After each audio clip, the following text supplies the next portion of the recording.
Have you ever pondered the audacity it takes to rob a moving train, hurtling through the night? Imagine the daring, the planning, the sheer nerve it must take.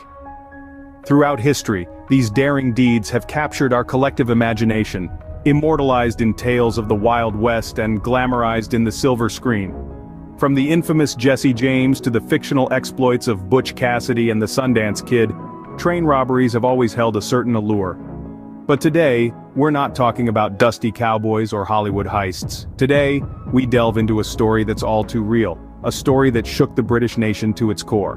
We're talking about the Great Train Robbery of 1963. A heist so audacious that it's etched indelibly into the annals of crime history. This isn't a tale of the Wild West, but of a group of men in the English countryside with a plan to make history. So, buckle up as we throw you back to the 1960s, to the scene of one of the most audacious heists in history. The year was 1963, the place England. The target not a bank or a vault, but a Royal Mail train. Imagine a train, not just any train, but a Royal Mail train. The purpose of this iron beast was to transport mail, of course, but it also carried a substantial amount of money and valuable goods. Each night it would rumble along the tracks from Glasgow to London, its cargo as varied as the people of Britain themselves. This particular train, the traveling post office, was no ordinary locomotive. It housed a small army of postal workers, sorting through the mountains of letters and parcels, even as the English countryside whizzed by. But, hidden amongst the ordinary, was the extraordinary. A high-value package carriage, containing large quantities of money and valuables. And it was this carriage, this veritable treasure trove, that was the target. Now one does not simply rob a Royal Mail train. The level of planning and organization required for such a feat was immense. The would-be robbers needed to know the train's schedule, its route, and the exact location of the high-value package carriage. They needed to devise a way to stop the train in a location remote enough to avoid immediate detection, yet accessible enough to allow for a quick escape. They needed to overcome the train's security measures, which included a dedicated security team, complex locking mechanisms, and a direct line of communication to the authorities. They needed to gather a team, each member with a specific set of skills, and they needed to practice, over and over again, until the plan was as familiar as the back of their hand. In the weeks and months leading up to the heist, the robbers watched and waited, studied and strategized, practiced and prepared. With every passing day their plan became more refined, their confidence more solid. They were not just planning a robbery, they were orchestrating an event that would go down in history. The stage was set, the players were ready, the heist was about to begin. Under the cover of darkness, a gang of 15 men prepared to make history. The night of August 8, 1867 would forever be etched in the annals of criminal lore. A train, the pride of the Royal Mail, was rumbling through the Buckinghamshire countryside, blissfully unaware of the fate that awaited it. On board were two postal workers, diligently sorting through mail bags, oblivious to the looming danger. The train was also carrying a fortune, a hefty sum of £250,000 in postal orders and cash. A treasure trove just ripe for the picking. The gang, led by the notorious Bruce Reynolds, had meticulously planned their audacious heist. They had tampered with the railway signals, turning the red signal to stop the train in a remote location. As the train ground to a sudden halt, the gang sprang into action, their hearts pounding with adrenaline. Overpowering the crew was the next step. The gang, armed and masked, stormed the engine room. The driver and firemen were taken by surprise, unable to put up much of a fight against the ruthless robbers. The postal workers too were quickly subdued, their initial shock giving way to terror.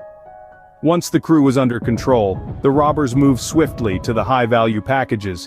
They broke open the locked safes with practiced ease, their gloved hands scooping up the bundles of cash and postal orders. The money was quickly transferred to waiting vehicles, a fleet of Land Rovers, parked strategically for a quick getaway. In 45 minutes, the robbers had completed their mission. They left as stealthily as they had arrived, melting into the darkness.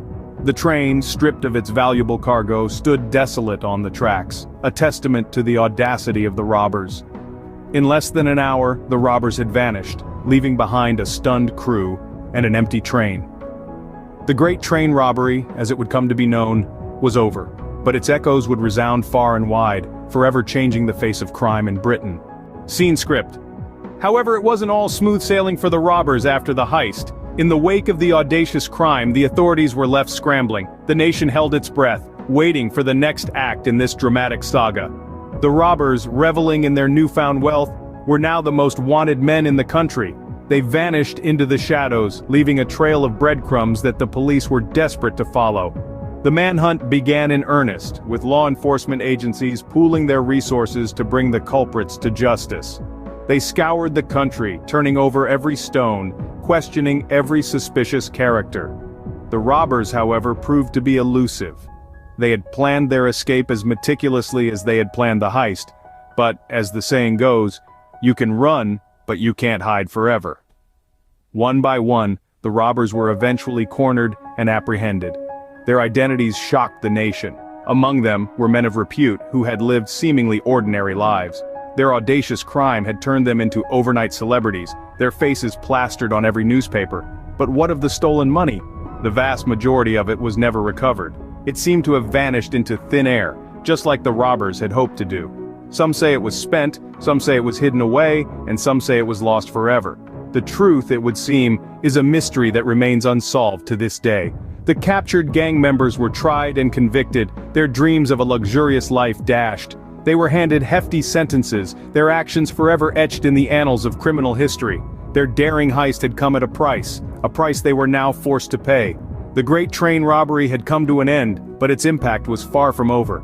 The shockwaves sent out by this bold crime were felt across the world, changing the course of history. It became a symbol of audacity and cunning, a testament to the lengths to which men will go to satisfy their greed. But it also served as a reminder of the relentless pursuit of justice, a beacon of hope in the face of audacious criminality.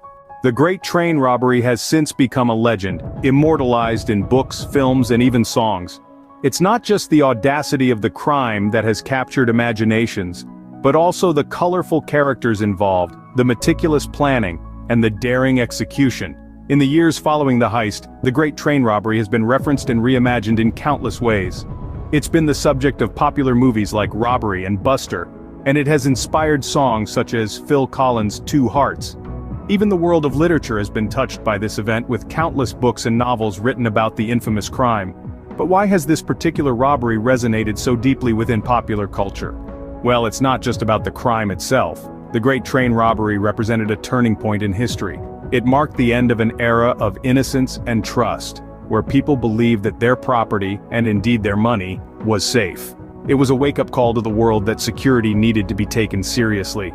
The Great Train Robbery also laid bare the audacity and ingenuity of the criminal mind. It showed the world that even the most seemingly secure environments could be breached with careful planning and bold execution. This crime set a precedent for future heists, inspiring others to think bigger and bolder. But perhaps the most significant impact of the Great Train Robbery is how it has shaped our perception of crime. It has turned the robbers into almost mythical figures, with their audacity and cunning admired as much as their crime is condemned.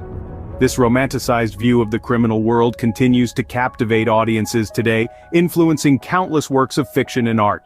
So the next time you hear the distant whistle of a train, remember the audacious heist that shook the world.